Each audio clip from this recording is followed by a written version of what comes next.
प्रणाम। अशुभ हरण मंगल करण गणेश देव चंद्र जीना। श्री प्राणनाथ निज मूलपति श्री महाराज सुनाम। तेज कुंवर श्यामा जुगल को पल पल करूं प्रणाम। पिया मेरे पल पल करूं प्रणाम। बोलो श्री प्राणनाथ प्यारे की।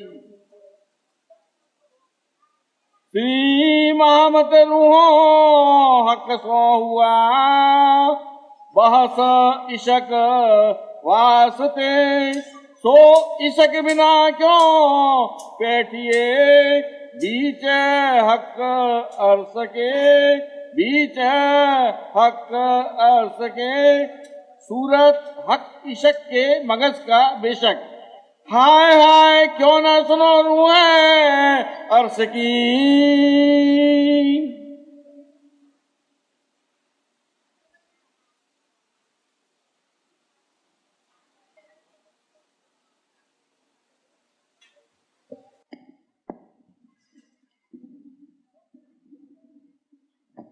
अक्षरातीत धामधनी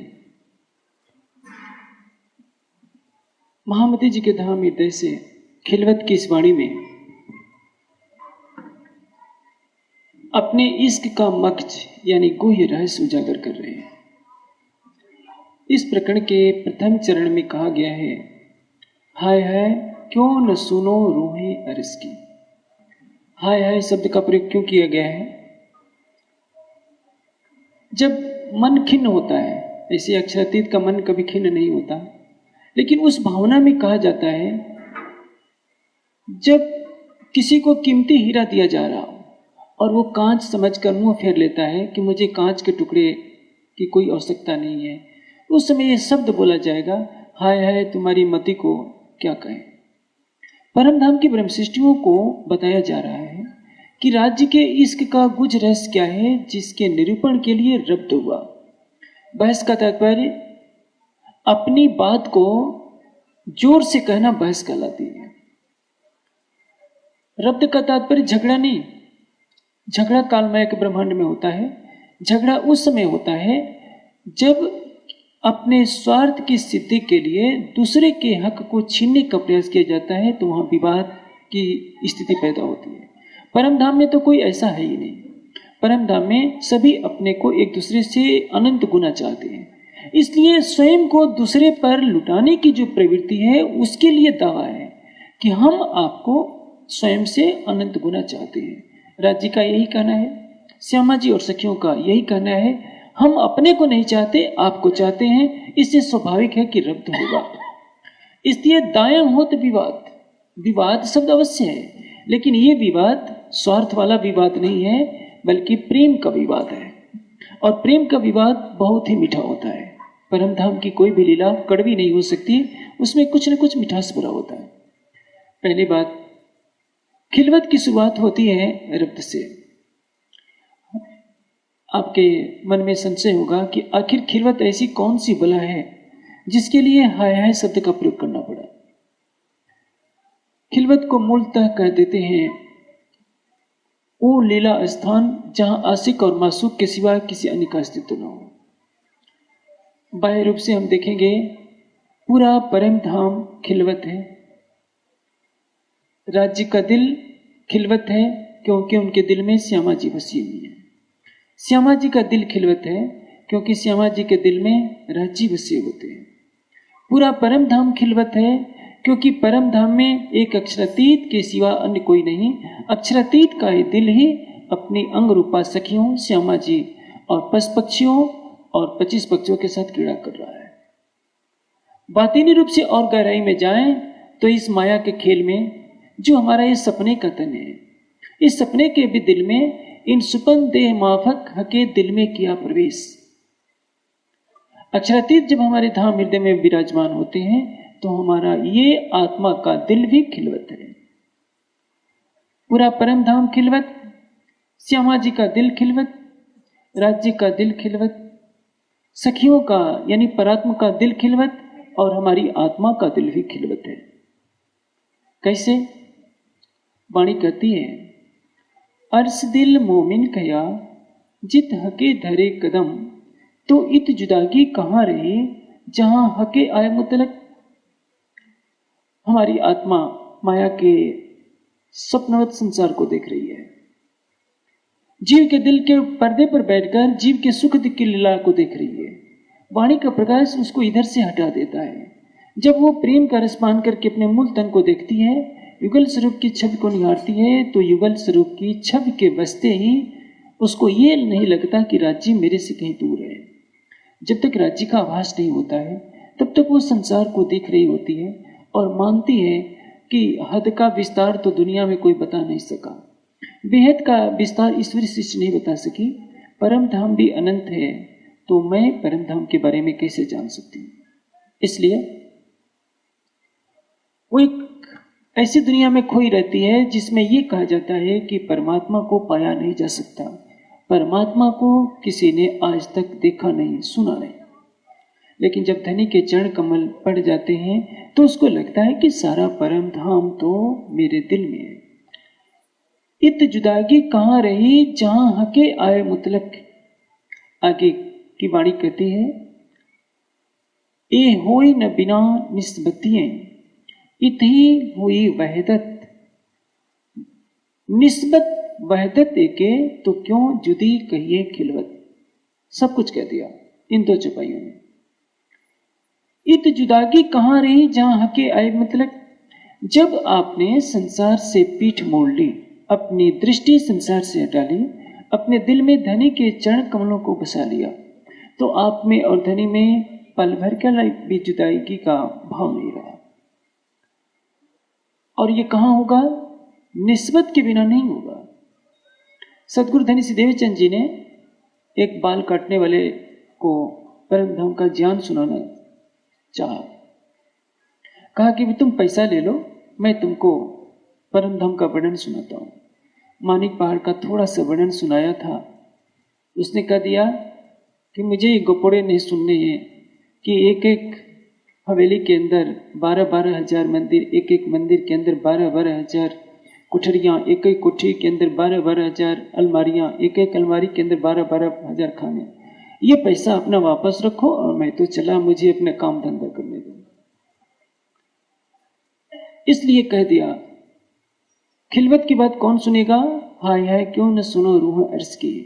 परम धाम के ब्रह्म सृष्टियों के लिए संबोधन है कि तुम तो खिलवत की बात सुनोगी, ईश्वरी सृष्टि थोड़ा मजबूर होकर सुनेगी और जीव सृष्टि तो अपने कान बंद कर लेगी।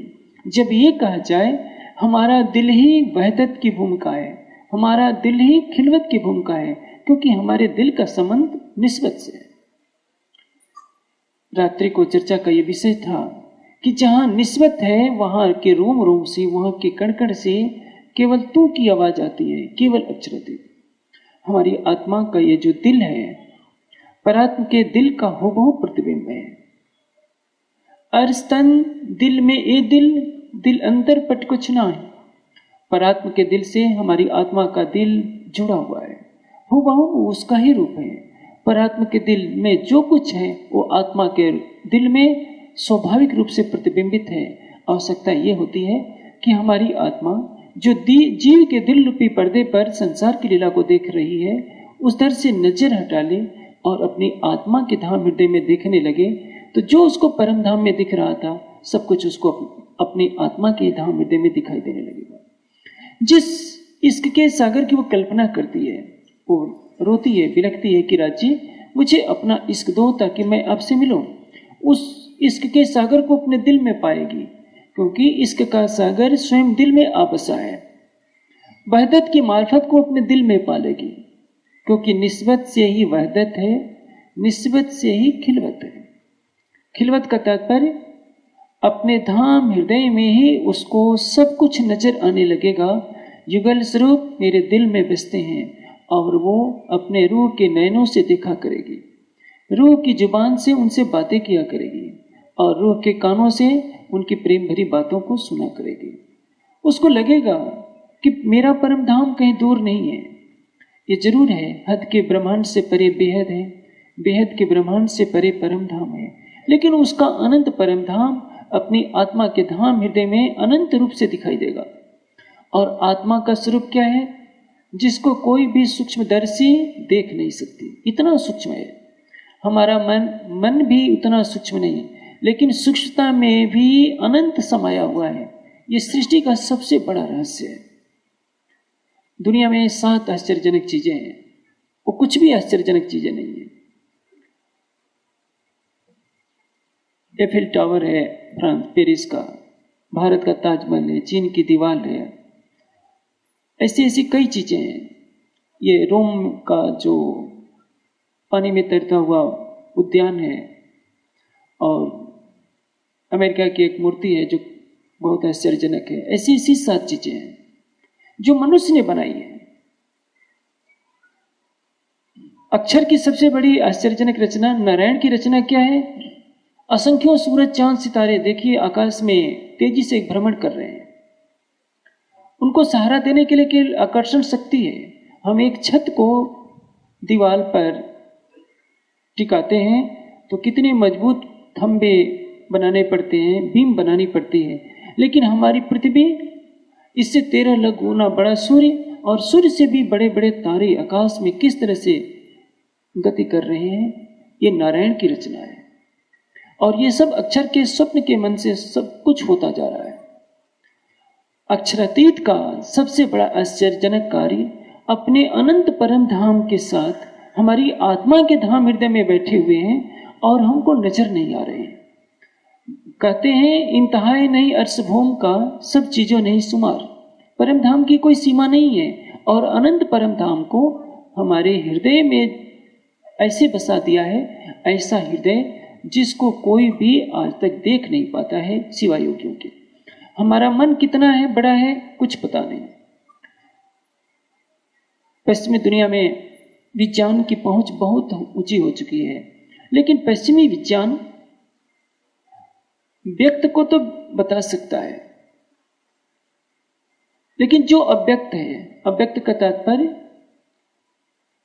जो महातत्व से बना है, जिसको अव्यक्त कहते हैं, उसकी कोई भी व्याख्या पश्चिमी जगत या वैज्ञानिक जगत को नहीं है। मन का रूप क्या है, चित्त का रूप क्या है, बुद्धि का रूप क्या है और अहम का रूप क्या है, इसको कहते हैं अंतःकरण, इसको कहते हैं सूक्ष्म हृदय। इसकी पहचान आज तक संसार में किसी को नहीं है। बड़े बड़े विश्वविद्यालयों में मनोविज्ञान, साइकोलॉजी की पढ़ाई होती है, लेकिन मन क्या है कि क्या किसी ने देखा है? उत्तर मिलेगा नहीं। मन के लक्षणों को सब जानते हैं, मन का रूप क्या है ये किसी को नहीं पता। लेकिन जहां मन की सूक्ष्मता समाप्त हो जाती है, उससे भी सूक्ष्म है आत्मा का स्वरूप। जीव से भी सूक्ष्म है, लेकिन आत्मा का स्वरूप हुबहू वही है जो परात्मा जैसा है। आप सोचेंगे कि क्या परात्मा इतनी छोटी होती है? नहीं।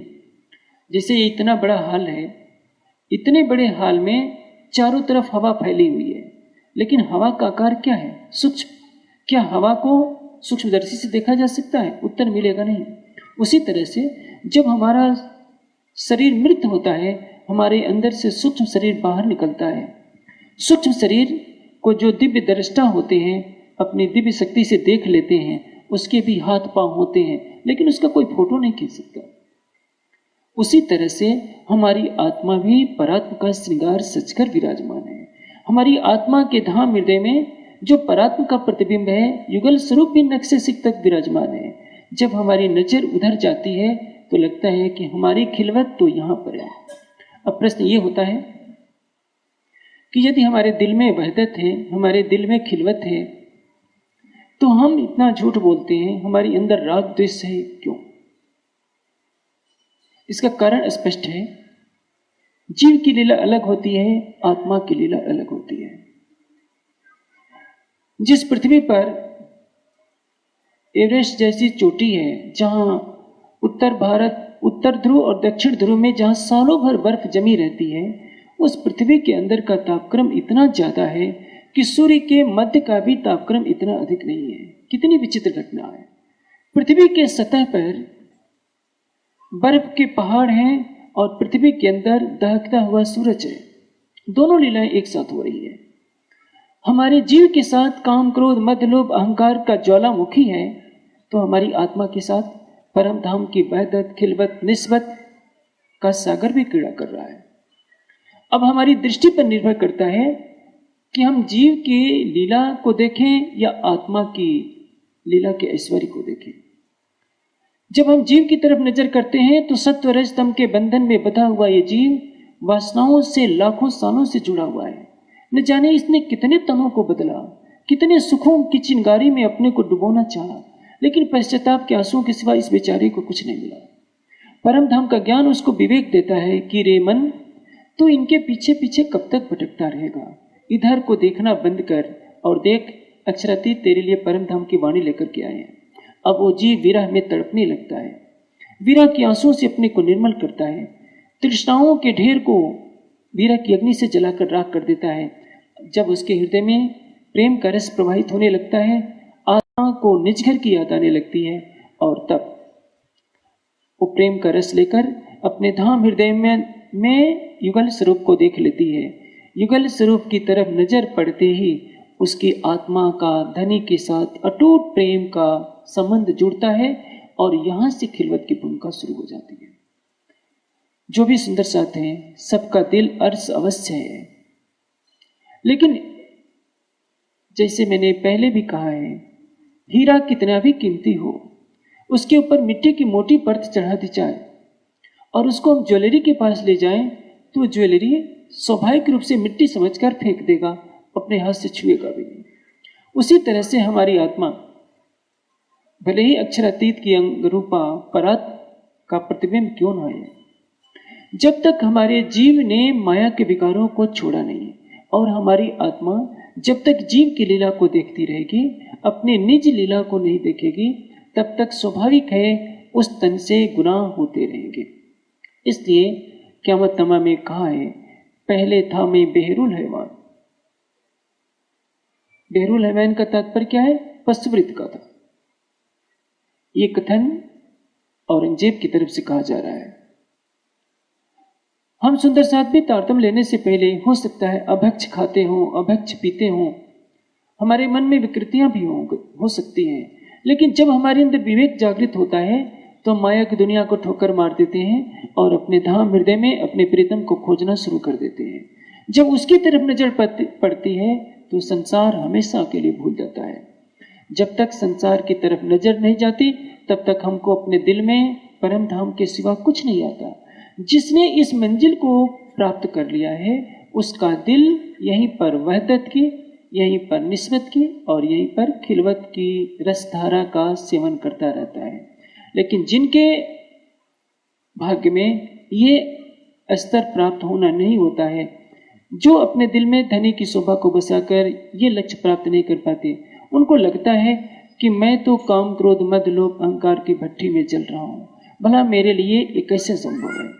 और खिलवत की वाणी पुकार पुकार कर आपको निस्बत की याद दिलाएगी, परात्म की मैं को लेकर इस संसार की मैं को छोड़ने के लिए बार बार प्रेरित करेगी।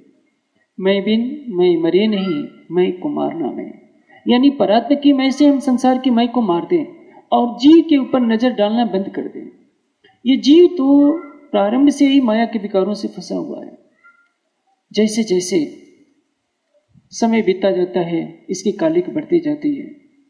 तृष्णाओं का जितना भोग किया जाता है, तृष्णाओं को भोगने की इच्छा उतनी ही बढ़ती जाती है और परिणाम ये होता है एक समय कि ऐसा लगता है कि क्या हम इससे उबर पाएंगे या नहीं पाएंगे। जब तक विवेक जागृत नहीं होता, तब तक लाखों जन्म तक हम भोगते रहे, कभी वे तृष्णा शांत नहीं होती। एक ऋषि थे, सौभरी ऋषि, बचपन से ही जंगल में तप करने लगे। एक बार उन्होंने देखा कि मछली का एक जोड़ा जल में कैसी क्रीड़ा कर रहा है। सोचा कि मुझे तो कुछ मालूम ही नहीं कि गृहस्थी क्या होती है। ये मछली का जोड़ा अपने साथ की मछलियों से कितनी प्रेमयी क्रीड़ा कर रहा है, मैं भी तो देखूं संसार क्या होता है। मनु जी के पास गए, मनु जी की कई कन्याओं के साथ विवाह किया, उनके कई पुत्र हुए, फिर पौत्र हुए, फिर भी उनकी तृष्णा शांत नहीं हो रही थी। अचानक देखा कि मेरे बालों में तो सफेदी आ गई, मैं बूढ़ा दिखने लगा हूँ, मेरे इतने पुत्र हो गए, इतने पौत्र हो गए, लेकिन मेरा मन इधर से हट क्यों नहीं रहा है। पूर्व का संस्कार था, एक पलक में उन्होंने अपने जंजाल को ठोकर मारी और पुनः वन में चले गए। तभी ये कथन उतरा, भोगात न रख शांति मनवत, कि हम कितना भी सुखों का उपभोग क्यों न कर लें, भोग से कभी भी भोग की इच्छा समाप्त नहीं होती, और यही प्रवृत्ति हमें संसार में डुबे रहती है। जीव तो परम धाम का ज्ञान जानता नहीं। मूल संबंध के कारण आत्मा के संबंध से जीव को परम धाम की वाणी जब मिलती है तो सोचता है कि नहीं, मुझे धनी को अनन्य भाव से रिझाना होगा, और यही अनन्य भाव का समर्पण उसके हृदय में विरह का रस पैदा कर देता है, जो अंततः आत्मा तक पहुंचता है प्रेम का रस, और आत्मा अपने दिल में ही खिलवत का रसपान करने लगती है। खिलवत की जब बात कही जाती है तो मूलतः सुंदर साथ उसको केवल मूल मिलावे से जोड़ लेता है कि हम मूल मिलावे में बैठे हैं इसलिए मूल मिलावा ही खिलवत है। ऐसा नहीं है। आप जहां भी हो परम धाम में, जहां से धनी से आपका प्रेम है वही खिलवत है। चाहे मूल मिलावा है, चाहे पांचवी भूमिका है, चाहे रंग महल है, चाहे परम धाम है, चाहे परात्म का दिल है, चाहे आत्मा का दिल है। अक्षरातीत पूर्ण है। अक्षरातीत परम धाम के कण में है। संपूर्ण परम धाम अपने एक के कण के अंदर विराजमान है। जैसे मैंने कल भी कहा था, सवेरे सवेरे आप घास पर टहलने जाइए, घास पर जब ओस की बूंदें गिरी हों तो आप देखते जाइए, हर ओस की बूंद में सूरज बैठा हुआ दिखाई देगा। यदि 1 एकड़ में घास उगी हुई है तो 1 एकड़ में जितनी घास की पंखुड़ियां होंगी, जितनी बूंदें होंगी, हर बूंद में सूरज बैठा होगा। सारी पृथ्वी पर जितनी घास होगी, कल्पना कीजिए सारी पृथ्वी को यदि ओस की बूंदों से ढक दिया जाए तो कितने खरब सूर्यों की संख्या हो जाएगी। उसी तरह से परम धाम का हर कण अपने अंदर संपूर्ण परम धाम और युगल स्वरूप को समेटे हुए है। हर कण में खिलवत है, हर दिल में खिलवत है। आवश्यकता ये होती है हम अपनी अंतर्दृष्टि को खोलें और उसको समझें। इसलिए धामधनी ने कहा, हाय हाय रूहें क्यों न सुनो तुम अर्श के, क्योंकि ये बातें संसार का कोई प्राणी सुनने के लिए तैयार नहीं होगा। संसार में अनेकों मनीषी हैं जिनका धारा प्रवाह अपनी अपनी भाषाओं पर है, कोई अंग्रेजी में, कोई संस्कृत में, कोई अरबी में, कोई फारसी में, और अपने अपने मत के वे प्रकांड विद्वान भी हैं। धारा प्रवाह घंटों व्याख्यान दे सकते हैं और उच्च से उच्च स्तर के साहित्य की भी रचना कर सकते हैं। लेकिन बात जहाँ वहदत की होती है, खिलवत की होती है, निस्बत की होती है, स्वलीला अद्वैत की होती है, तो इस विषय पर सारा संसार मौन साध लेता है, क्योंकि उन्होंने इन शब्दों को सुना है। लेकिन इनका स्वरूप क्या है, इसका निर्धारण तो केवल तारतम्य ज्ञान से होता है। हमारे पास तारतम्य ज्ञान के रूप में अक्षरातीत के इल्म का बहता हुआ अखंड रस है, लेकिन हमारा प्रस्तुतिकरण इतने सामान्य स्तर का रहा, इतने गलत स्तर का रहा कि संसार को उसका कुछ भी रस नहीं मिल सका। आज जिनके पास कुछ नहीं है, जैसे कहावत कही जाती है, माल भरे ही खराब हो, पैकिंग अच्छी हो तो बिक्री बहुत जल्दी हो जाती है। आप चाइना का माल देखते हैं ना, कितना भी खराब होगा लेकिन पहली नजर में देखते हैं हर कोई खरीदना चाहेगा। वैसे ही हमारे पास ज्ञान तो सबसे अच्छा, लेकिन जो उसका प्रस्तुत करने का तरीका 300 सालों से रहा है, इसका कारण यह है कि भारत के किसी भी प्रांत में, भारत के किसी भी जिले में हम पूर्ण रूप से बहुमत का दावा नहीं कर सकते। अन्यथा 400 साल से चला हुआ ज्ञान संसार के कोने कोने में पहुंच चुका होता। आज संसार में ध्यान की कितनी विधाएं हैं। दुनिया डंके के चोट पर अपने ध्यान की प्रक्रिया को प्रस्तुत कर रही है, और जो दुनिया के सबसे बड़े योगी हो गए, शिव, सनकादिक, कबीर जी, वो भी जिस प्रक्रिया को नहीं जानते वो हमारे समाज में थे, लेकिन वो वाणी के पन्नों में सिमट करके रह गई, उसका प्रस्तुतिकरण नहीं हुआ। जो निजानंद योग आज से 400 वर्ष पहले धामधनी ने हमें दिया था, हमने न तो खुद अच्छी तरह से अपनाया, न संसार के सामने प्रस्तुत किया। इसलिए खिलवत की वाणी के इस प्रकरण के पहले चरण में धामधनी पहले ही संबोधित करते रहे हैं, हाय हाय क्यों न सुनो रूहें अरस की, हक बका वतन, हक बका वतन। अखंड परम धाम की मेरी इन बातों को तुम क्यों नहीं सुन रही हो? खिलवत का तात्पर्य क्या है? जहां हमारा अखंड परम धाम है, जहां हम और तुम हो, हमारे और तुम्हारे के सिवा कुछ न हो, और मेरा दिल ही तुम्हारे रूप में लीला कर रहा हो, जहां अक्षरातीत अपने दिल में अपने ही दिल के स्वरूप मासूक को बनाए बैठे। नारायण एक है, नारायण के मन में असंख्यों लोक हैं। नारायण के मन की चेतना, नारायण की चेतना से असंख्यों प्राणी हैं। उन प्राणियों के मन से उनका भी एक अलग संसार है। जैसे हमारा एक छोटा सा परिवार होता है, माता पिता बच्चे पत्नी सभी रह रहे होते हैं, मित्र दोस्त संगे संबंधियों का एक छोटा सा परिवार होता है। ऐसे ऐसे असंख्य प्राणियों का सृजनहार कौन है? एक नारायण। और वो नारायण क्या है? अक्षर के मन के सपने का स्वरूप। आप कल्पना कीजिए, और अक्षर अक्षरातीत का सत्संग, अक्षर का भी दिल यानी उसका मन उस प्रेम की लीला की चाहत करता है, और अक्षरातीत ने अपने दिल का प्रकटीकरण कर दिया है अनंत परम धाम के रूप में, जिसमें उनकी अनंत अंगनाएं हैं, अनंत पशु पक्षी हैं, अनंत फूल बाग जैसे बाग हैं, और अनंत शोभा वाला वो परम धाम है जिसके कण कण में असंख्यों सूर्य जगमगा रहे हैं।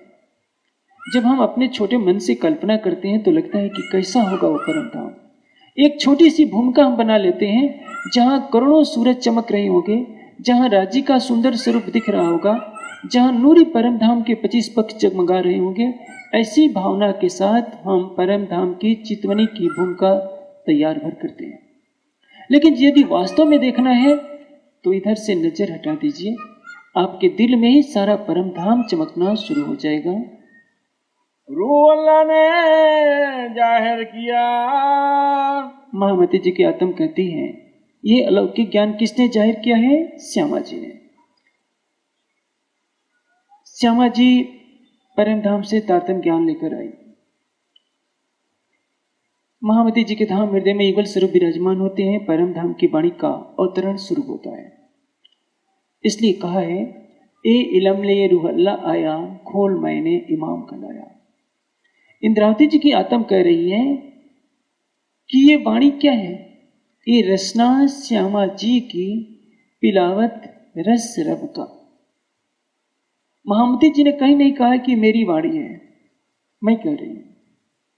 ये कहा राज्य कहलवा रहे हैं, ये युगल स्वरूप की वाणी है। रसना श्यामा जी की, श्यामा जी की वाणी है। श्यामा जी राज्य का दिल है और इंद्रावती भी राज्य का दिल है। लेकिन जब प्रस्तुतिकरण की बात संसार के सामने आती है तो ये परम धाम की रीति है, हम अपनी महत्ता न बताकर दूसरों की महत्ता बताते हैं। वही बात हमें देखनी होगी।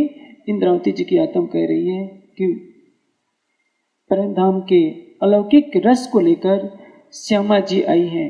सुंदर बाई इन फेरे आए हैं साथ कारण जी, भेजे धनिये आवेश दे के अब न्यारी न हो एक जी। श्यामा जी की रचना रूप ये जो परम धाम की वाणी है, जिसमें खिलवत का रस है, परिक्रमा का रस है, सागर और श्रृंगार का रस है, ये चारों किताबें हमें परम धाम के आनंद में डुबोने वाली है। और जब हमें वहां का रस आ जाएगा, जब ए सुख अंग में आवे तब छूट जाए विकार, तो हमारे सामने संसार भला कहां से रह सकेगा। इसलिए परिक्रमा की शुरुआत जहां इश्क के प्रकरण से होती है कि अब कहूं रे इश्क की बात, वहीं खिलवत की शुरुआत होती है, ऐसा खेल दिखाया जो मांग लिया है। इस संसार से परे उस मूल खिलवत की तरफ ले जा रहे हैं, जहां मूल मिलाय में हमारे तन विराजमान है, राज्य के सामने उनको देख रहे हैं लेकिन दिखाई नहीं पड़ रहे हैं। आंखें खुली हैं लेकिन दृष्टि नहीं, मुंह है लेकिन बोल नहीं सकते। और जब हमें आभास होता है तो लगता है कि ऐसी दुनिया में हम आ गए हैं जहां केवल माया का ही पसारा है, जहां अक्षरातीत नाम की कोई चीज नहीं होती, और जहां की दुनिया पत्थरों को पूजती है, वृक्षों को पूजती है और एक मंत्र बना लेती है, बड़के हमारी कदीम के पूजत आए एक, आग पानी पत्थर है पर रब बाप दादों का दिल। हम जानते हैं कि ये पेड़ है, ये पत्थर है, ये नदी है, लेकिन हम पानी की, पत्थरों की और वृक्षों की पूजा नहीं छोड़ सकते। कहाँ परम धाम और कहाँ ये झूठी दुनिया। लेकिन राज्य का प्रेम देखिए कि इस झूठी दुनिया में भी राज्य ने हमारे जीव के गुनाहों को नहीं देखा और हमारे धाम हृदय में विराजमान हो गए। खिलवत का सारा रस इस माया के जगत में भी बहा दिया। अब आपके मन में एक प्रश्न जरूर खड़ा होगा कि यदि हमारी आत्मा के दिल में वहदत, खिलवत और निस्बत का सुख है और इस पर इतने लंबे चौड़े व्याख्यान दिए जा सकते हैं, तो सुंदर साथ इसका रस लेता हुआ क्यों नहीं दिखाई देता? आखिर सुंदर साथ में भी सिर फुटौल क्यों होती है? ट्रस्टी ट्रस्टी से झगड़े, विद्वान विद्वान से झगड़ा, स्थान स्थान में झगड़ा। इसका कारण यही है, हम वाणी तो पढ़ते हैं, हमारा दिल अभी अर्श की भूमिका को प्राप्त नहीं हो पाया है। हमारे पास तिजोरी है, उसमें करोड़ों के हीरे रखे हुए हैं, लेकिन चाबी हमने खो दी है। अलमारी को खोलने की कला हमारे पास नहीं है। घर में 2 ग्राम अन्न नहीं है, तो आखिर भूखों तो मरना पड़ेगा। भले ही आपके पास हीरे रखे हैं, लेकिन है तो बंद आपकी अलमारी में। उसी तरह से आपकी आत्मा को ये शोभा है कि जो उसकी परात्म में है वो उसकी आत्मा में भी है। उसकी परात्म में यदि युगल स्वरूप है, संपूर्ण परम धाम बसा है, तो आत्मा के दिल में भी संपूर्ण परम धाम बसा हुआ है। रस लेना है तो हमें जागनी में दौड़ लगानी पड़ेगी, हमें अपने कदम को तेजी से बढ़ाने पड़ेंगे, तभी इस ब्रह्मांड में हम जागने का वास्तविक सुख ले सकते हैं। और जो अब तक 300 सालों से शयन लीला चलती आ रही है, उस शयन लीला में अपने मुंह पर पानी के छींटे मारने ही पड़ेंगे, तभी ये तंद्रा उठेगी, तभी ये शरीयत की दीवार टूटेगी और सुंदर साथ खिलवत को, परिक्रमा को, सागर को, श्रृंगार को, सिंधु को समझेगा और समझेगा खिलवत की मार्फत क्या है, खिलवत की हकीकत क्या है। क्या हमारा दिल सुना है? क्या हम अपने इस दिल को लेकर रोना ही रोते रहेंगे कि राज जी आपने हमारे दिल में इश्क नहीं दिया, आपने हमें ईमान पर खड़ा क्यों नहीं किया? गिले शिकवे का समय नहीं है। अक्षरातीत कभी पक्षपात नहीं करता, अक्षरातीत कभी कमी नहीं करता। कमी तो हमारी निष्ठा में है, क्योंकि हमने राज्य को प्रेम को अभी तक समझा नहीं। धनी न देवे दुख तिल जेता, जो देखिए बचन विचारी जी, दुख अपन को जो होते सो तो माया कृत है भारी जी। हमारे ऊपर माया भारी क्यों पड़ रही है? क्योंकि हमारी दृष्टि अभी माया की तरफ है। आप राज्य की तरफ दृष्टि कर दीजिए, फिर देखिए राज्य के हृदय का रस आपके हृदय में प्रवाहित होता है या नहीं। एक अक्षरातीत है जो महामती जी के धाम में बैठा हुआ लीला कर रहा है, और आपकी आत्मा को जगाने के लिए, यानी कभी लालदास जी के पास स्वयं चलकर जाता है, चिंतामणि को खोजते हुए स्वयं जाता है, चिंतामणि बाद में आते हैं। इसलिए तो धामधनी ने पहले कर दिया है, जो पीछे दोस्ती करो तो भी मेरे सच्चे यार।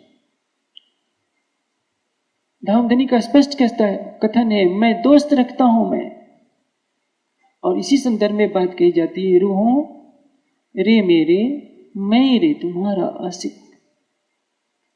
मेरी रूहों, कल्पना कीजिए आज आपके सामने राजन स्वामी मंच पर बोल रहा है, इस तन से रूह निकल जाएगी तो क्या करेंगे आप? अच्छी तरह से मालूम है, मिट्टी में दबा देंगे। पहले दिन मत्था टेकेंगे, 2 दिन रोएंगे, फिर हंसी खेलना। मेरे इस शरीर की कीमत किससे है? रूह से। रूह नहीं तो शरीर मिट्टी है। राज्य क्या कह रहे हैं? रूहों रे मेरे, तुम्हारे बिना तो मेरा अस्तित्व नहीं है। इस एक चरण को जिसने समझ लिया उसने सारी वाणी को समझ लिया। फिर ये रोना गाना नहीं रहेगा, ये गिले शिकवे नहीं रहेंगे। राज्य आपने हमको इश्क नहीं दिया, हमको गुनहगार बना दिया, आपने हमको ये कर दिया। क्यों? हमने इस जीव को उस पात्रता के अनुरूप क्यों नहीं ढाला कि वो धनी के प्रेम का पात्र तो बन जाए? वाणी के वचन से अपने जीव के विकारों को क्यों नहीं धोया?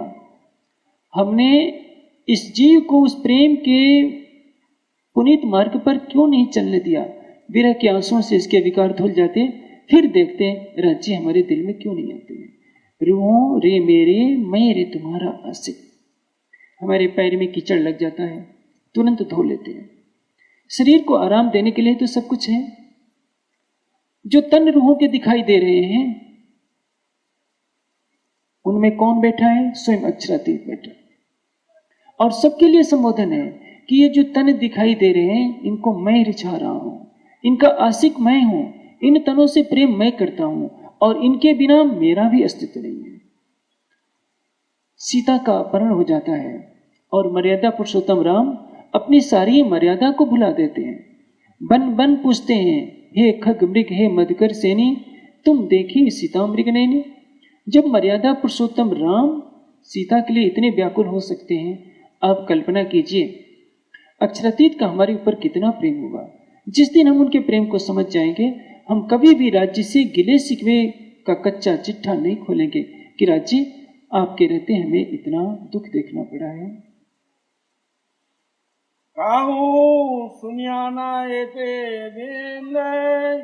कह रहे हैं आज दिन तक किसी ने भी सुना नहीं था वो परम धाम की बात, खिलवत की बात जो इस वाणी के द्वारा दी गई है।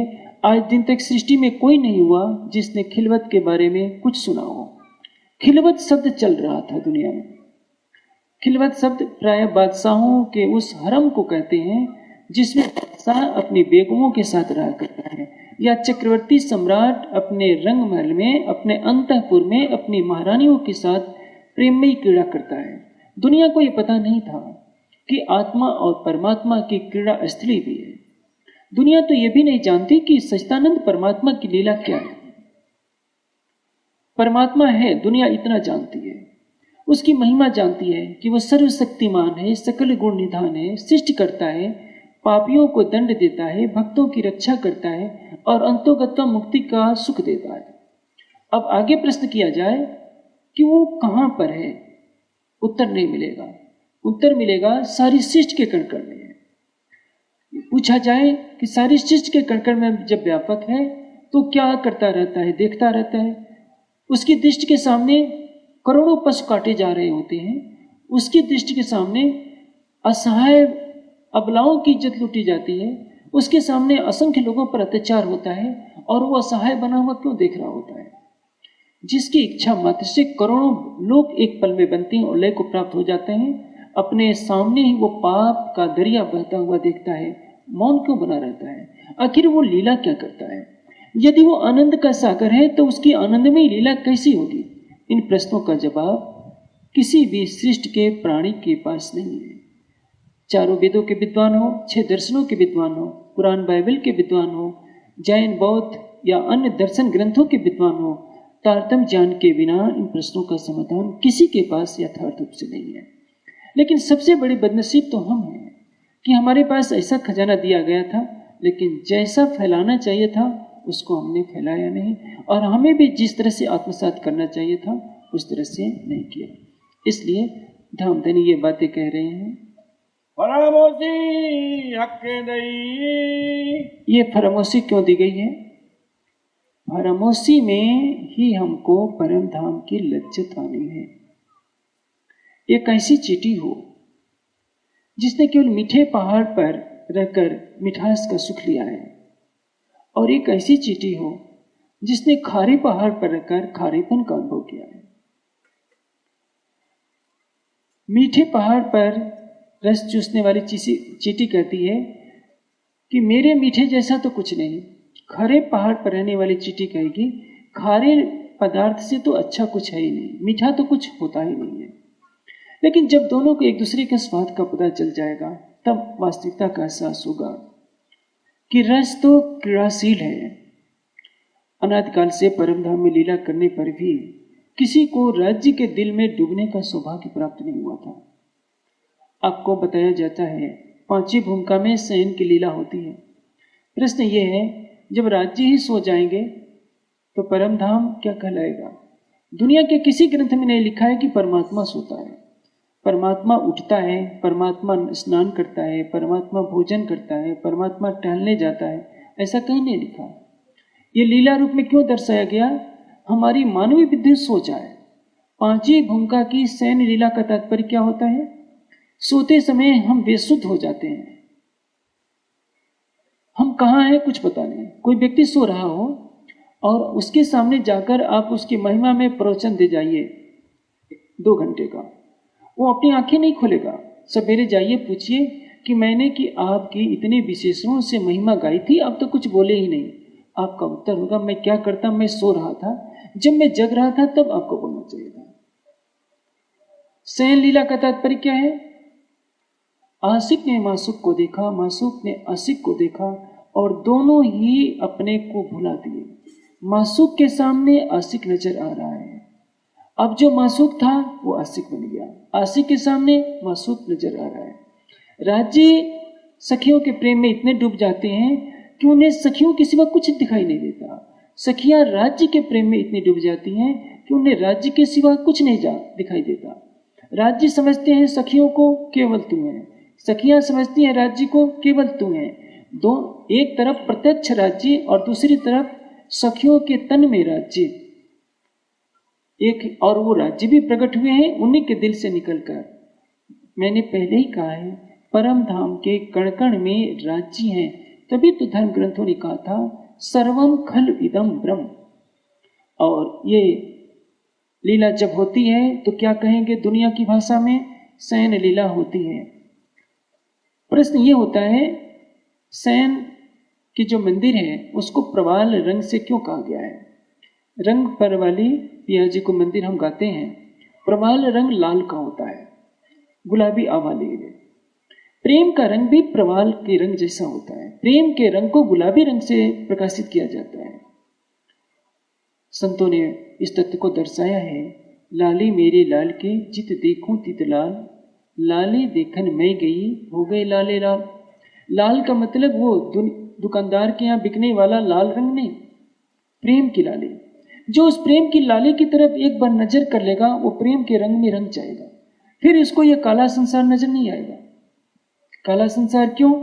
क्योंकि इसमें तमस है, अंधकार है, अज्ञानता है, काम क्रोध मद लोभ अहंकार का ही साम्राज्य है। और इस तमस से जब पार चलेंगे तो प्रीतम का धाम मिलेगा। इसलिए वेद ने कहा तमस परस्तार, परमात्मा कहाँ है? तमस के परे।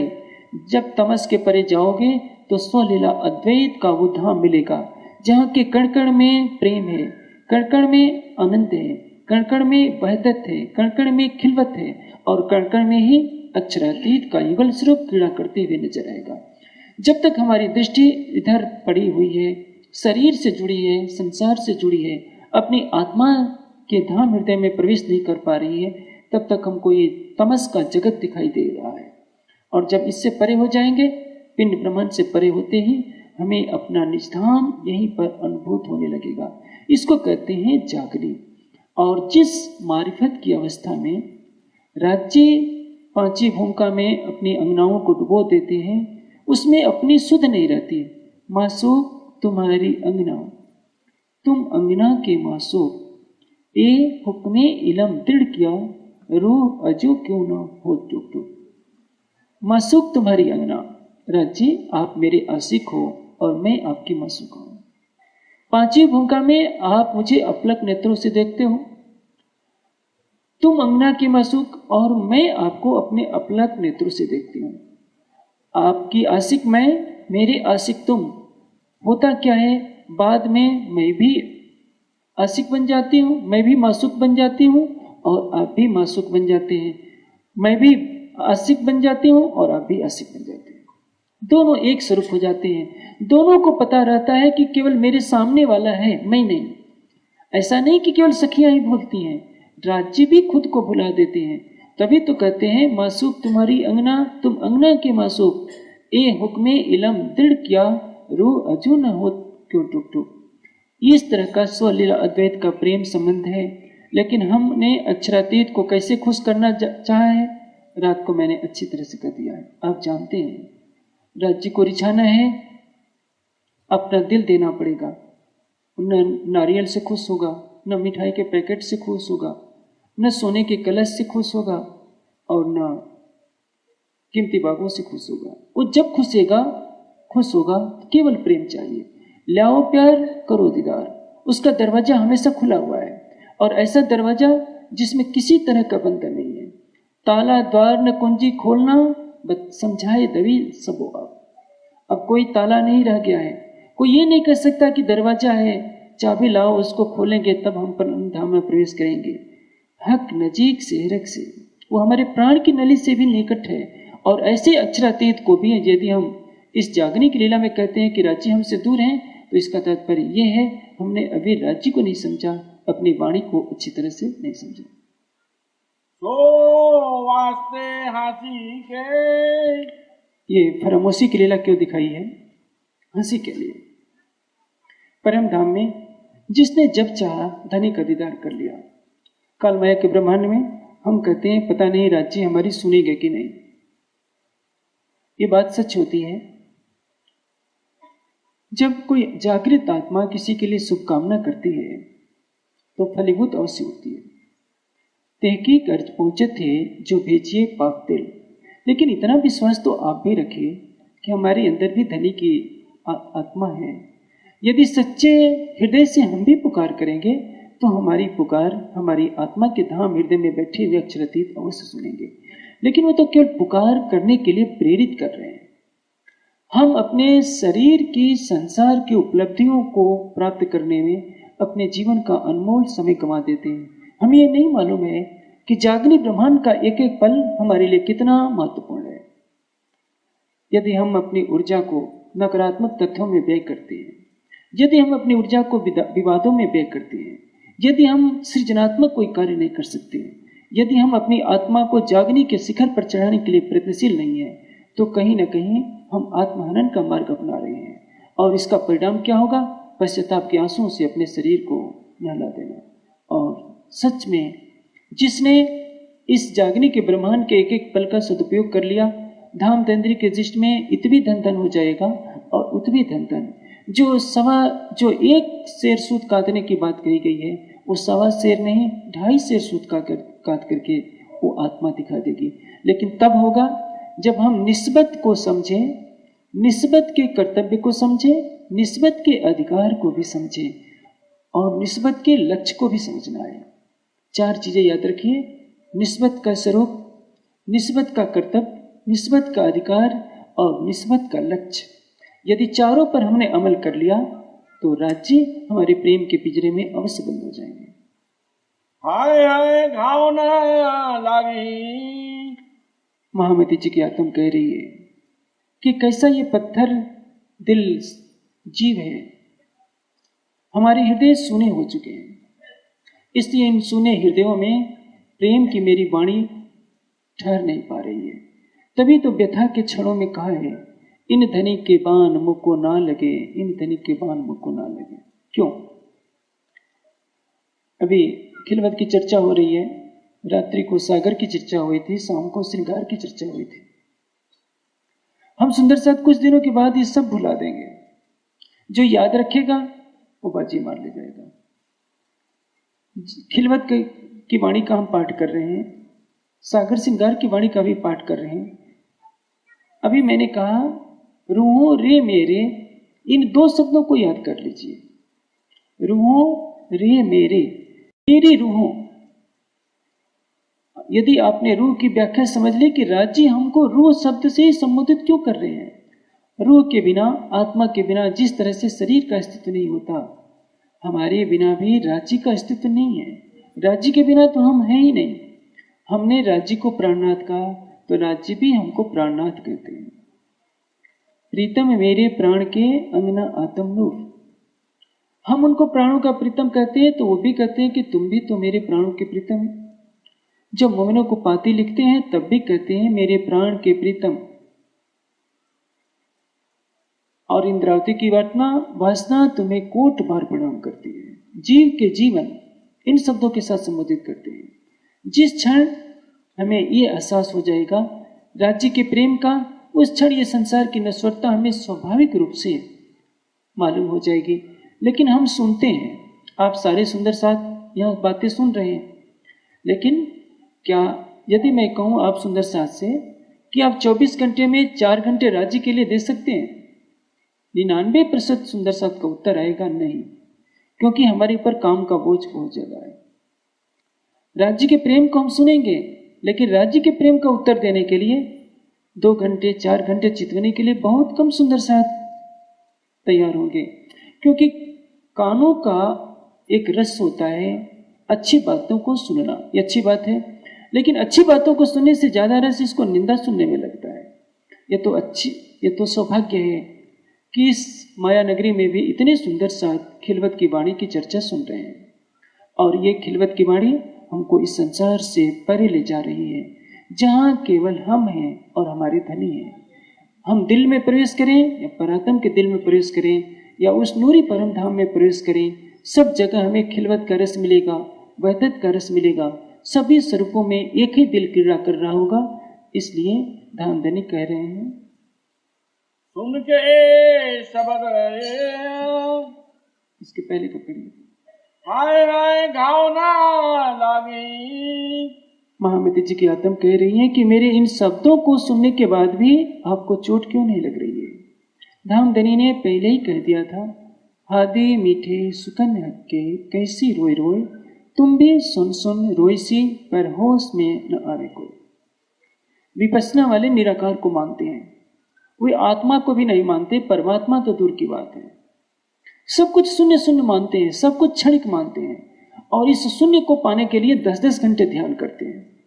10-10 दिन तक मोबाइल से बात नहीं करते, 10-10 दिन तक अपने पड़ोस में रहने वाले से मुंह खोल कर भी नहीं बात कर सकते। संकेत भी कई बार देना मुश्किल हो जाता है।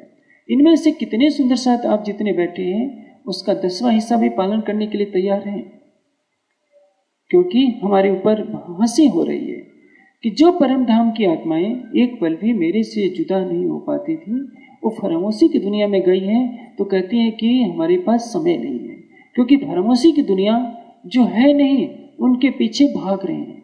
जो मैं उनके दिल में बसता हूं, तो मेरे पीछे कोई बिरला भाग रहा है। जो उनकी तरफ भागना शुरू कर देगा, तो उससे 10 गुनी गति से राज्य आकर स्वयं उससे मिलने वाले हैं, और वो कहीं दूर नहीं है। इसलिए बार बार राज्य खिलवत की हर चौपाई में, हर प्रकरण में कुछ न कुछ प्रेम भरा उलाहना दे रहे हैं। परमधाम की आत्माओं, मेरी इन अमृतमयी बातों को सुनकर भी तुम्हारे दिल में चोट क्यों नहीं लगती है? ये साहेब हाथी करें। अक्षरातीत है, जिसका सतंग असंख्य ब्रह्मांडों को एक पल में उत्पन्न करता है और लय करता है, और जिसके सतंग का स्वप्न का मन नारायण के रूप में सारी सृष्टि का कर्ता धरता है, ऐसा अक्षरातीत अपनी अंगनाओं से हंसी करता है। हंसी कब होती है? प्रधानमंत्री अपने कार्यालय में हंसी करने लगे तो सारे देश में तहलका मच जाएगा कि आज प्रधानमंत्री को क्या हो गया है। राष्ट्रपति अपने कार्यालय में, राष्ट्रपति भवन में बैठकर अपने सचिवों के सामने कभी हंसी मजाक नहीं कर सकते। हाँ, अपने बच्चों के साथ हंसी कर सकते हैं, अपनी पत्नी के साथ हंसी कर सकते हैं। इसलिए यदि संसार के लोगों के सामने कहा जाए कि अक्षरातीत की लीला ऐसी है, तो संसार क्या कहेगा? इन्होंने राज्य को एक महाराजा के रूप में कल्पना कर ली है, और स्वयं को उनकी पटरानी मानकर एक कल्पना का एक जगत खड़ा कर रखा है, जिसमें अक्षरातीत और उनकी अंगरूपा सखियां श्यामा जी और तरह तरह के नामों से जानी जाती हैं। संसार हमारी बातों पर विश्वास नहीं करेगा। साहेब हंसी कर रहा है। साहेब का तात्पर्य क्या है? जिसके अंदर अनंत सत्ता है, जो स्वामित्व का केंद्र है, और ऐसा परब्रह्म अपनी सत्ता को भुलाकर अपनी अंगरूपा आत्माओं के साथ खिलवत में हंसी कर रहा है। खिलवत में सत्ता नहीं होती। मैंने चर्चा में भी पहले कई बार कहा है, अकबर अपने खिलवत में पहुंच गए। एक बार खिलवत यानी हरम। हरम उसको कहते हैं जिसमें बेगम के सिवाय कोई भी पुरुष प्रवेश नहीं कर सकता है। उनकी जो प्रधान बेगम थी अपनी सहेलियों के साथ खड़ी थी और हंसते हुए कह दिया, आइए मूर्खराज। अब अकबर को बहुत गुस्सा चढ़ा कि मैं दिल्ली का बादशाह और मेरी बेगम अपनी सहेलियों के सामने मुझे ही मूर्खराज कहे। मूर्ख कहना तो ठीक है, लेकिन मूर्खराज का अर्थ क्या होता है?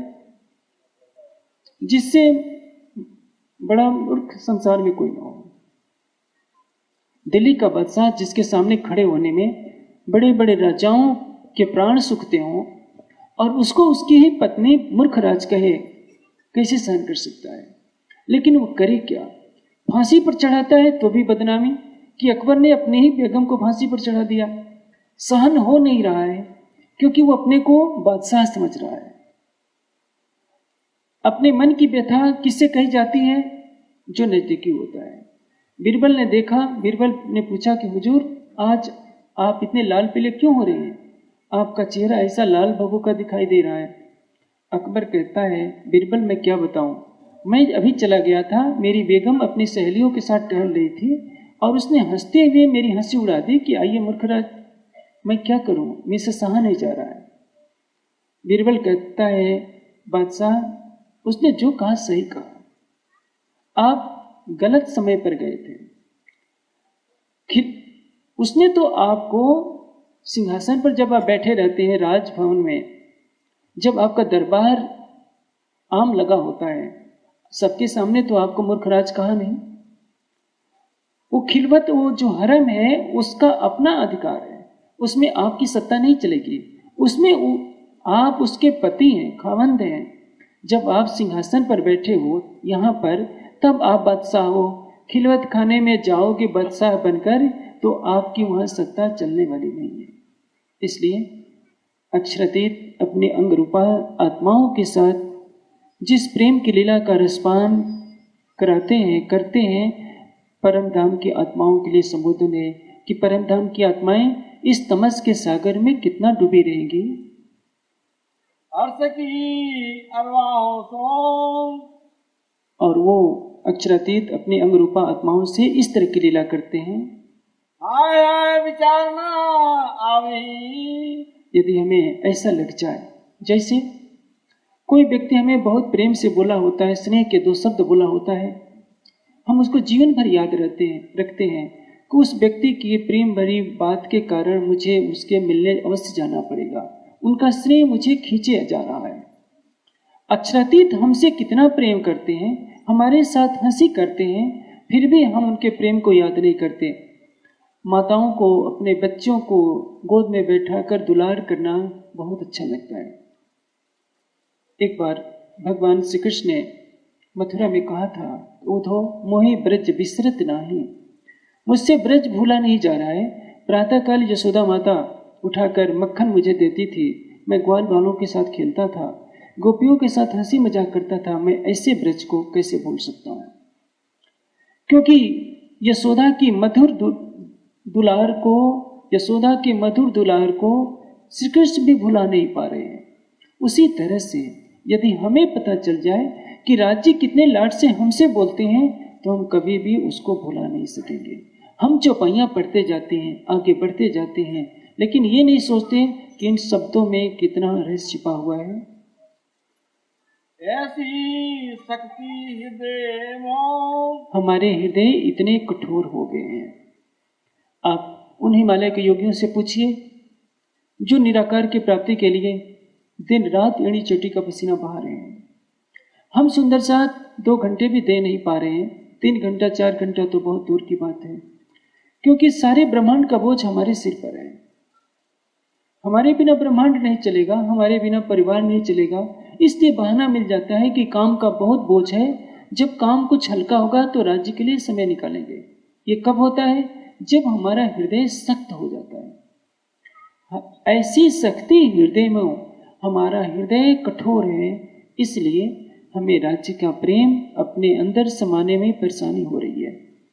गंगा का जल जब कोमल धरती पर पड़ता है तो नीचे अवशोषित हो जाता है, पत्थर पर पड़ता है तो आगे बह जाता है, क्योंकि पत्थर में अवशोषित करने की क्षमता नहीं होती। मोमिन दिल कोमल किया तो अर्श पाया खिताब। ब्रह्मसृष्टि का दिल फूल की तरह कोमल होना चाहिए, तभी उसको धाम कराने की शोभा मिल सकती है। हम वाणी सुनते हैं, वाणी पढ़ते हैं, लेकिन जिस दिन हमारा हृदय कोमल हो जाएगा, हमें राज्य के बिना एक दिन भी रहना नगवार गुजर जाएगा। जिस दिन हम राज्य को अपने दिल में बसाएंगे नहीं, उस दिन हमें भोजन करना भी गुनाह लगेगा। लेकिन होता जाता है, भोजन हम कई बार करेंगे, जल कई बार पिएंगे, शरीर को आहार देने में हम कमी नहीं करते, एक कमी करते हैं आत्मा को आहार देने में। याद रखिए, जिसने अपनी आत्मा को आहार दिया, जिसने अपनी आत्मा का श्रृंगार कर लिया, उसने शरीर का श्रृंगार स्वतः कर लिया। जिसने आत्मा को भोजन दे दिया, उसको लौकिक पदार्थ कम भी मिले तो भी चलता जाएगा। उसको विटामिन्स की जरूरत नहीं होगी, मिनरल्स की जरूरत नहीं होगी। पौष्टिक खाद्यान्न तो उसके अंदर के प्रेम की ऊर्जा से ही जीवित रह जाएंगे। इसलिए जीवन का एक लक्ष्य बनाइए। ऐसा कोई दिन न जाए, ऐसी कोई रात न जाए जिसमें हमने अपने प्राणेश्वर को प्रेम की आहों से पुकारा न हो। ऐसा करते जाएंगे, एक दिन हम जागने के पथ पर तेजी से गमन करेंगे और शिखर को भी छू लेंगे। अब मेरा समय पूरा होता है। मैं सुंदर सा से यही आग्रह करता हूँ कि कल तो इस कार्यक्रम का समापन हो जाएगा। इस कार्यक्रम के समापन के साथ ही सभी घरों में विदा हो जाएंगे, लेकिन इस बात को याद करते हुए जाइए कि आने वाले समय में एक दिन भी हमसे कभी भी व्यर्थ में न जाना चाहिए। ऐसी शक्ति ऐसी